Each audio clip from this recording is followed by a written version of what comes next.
Ah là, on est complètement sous les tropiques, hein. Il fait en gros entre 25 et 30 degrés à peu près dans le terrarium. Et puis bon, ça descend un petit peu la nuit jusqu'à 20 degrés à peu près, hein. Et puis l'humidité, on n'est pas loin de 100%. En vrai, on n'est pas dans une forêt tropicale, on est dans votre salon? Alors, on n'est pas dans une forêt tropicale, c'est vrai qu'on est dans le séjour. Bon, il y a quand même des vitres, hein, pour fermer un petit peu le terrarium, hein. Et puis il y a une bouche de ventilation pour aspirer cette humidité en excès qui pourrait se diffuser un peu dans la pièce et abîmer un peu le mobilier. Donc on va essayer d'éviter ça pour garder une vie conjugale correcte. Voilà.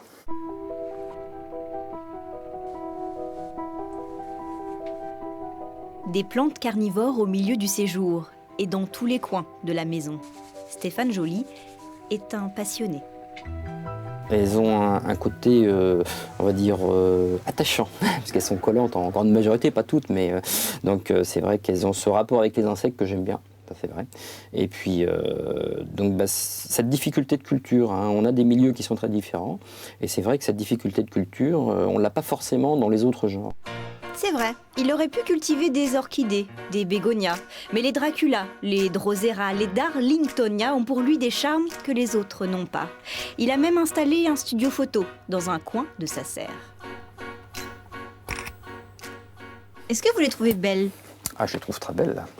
J'essaye de le faire partager d'ailleurs, hein, mais c'est vrai que non, c'est des plantes qui sont magnifiques, hein, qui ont des côtés extrêmement esthétiques, je trouve, hein. Donc là, je vais vous montrer un petit peu le site qui est en construction. Ces photos, il les expose sur son site internet. Des clichés grossis des centaines de fois. Pour voir les détails et rendre visible l'invisible. C'est vrai que bon là, comme c'est très très grossi, souvent quand on va dans une tourbière en France, on marche sur les plantes carnivores, on les voit pas. On essaye un petit peu justement de sensibiliser le public, principalement sur le fait que ce sont des milieux fragiles. Les tourbières sont des milieux qui sont un peu amenés à disparaître, hein, quand même, hein. Alors, soit parce qu'on dévie les cours d'eau, soit parce qu'on construit, soit parce qu'on n'entretient pas. C'est des tourbières qui se comblent, hein, à un certain moment. Et par contre, ce sont des milieux qui font partie des milieux les plus riches en France pour la faune et la flore. On trouve en effet des plantes carnivores partout dans le monde, et même dans notre région.